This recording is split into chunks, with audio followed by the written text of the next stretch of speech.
अस्सलामु अलैकुम। कराची में बारिशों के नए स्पेल की वार्निंग जारी कर दी गई। चीफ मेट्रोलॉजिस्ट ने बड़ी पेशनगोई कर दी। क्या आप हालात हाज़रा से आगाही हासिल करना चाहते हैं? खबर के पीछे छुपे असल हकाइक जानना चाहते हैं? तो अभी सब्सक्राइब कीजिए जिलमिल पाकिस्तान को और साथ ही घंटी के निशान पर क्लिक कर दें।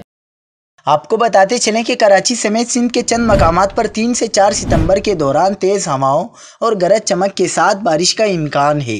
महकमा मौसमियात के मुताबिक खलीजी बंगाल से मरतूब हवाएं आज मुल्क के बालाई इलाकों में दाखिल हो सकती हैं। मगरिबी लहर आज से मुल्क के मगरिबी हिस्सों पर असरअंदाज हो सकती है। कराची में आइंदा 24 घंटों में मतला अबरालूद रहने का इम्कान, जबकि रात में हल्की बारिश और बूंदाबांदी मुतवक्के है। चीफ मेट्रोलॉजिस्ट ने कहा कि कराची में भी 4 सितंबर को हल्की और तेज़ बारिश हो सकती है।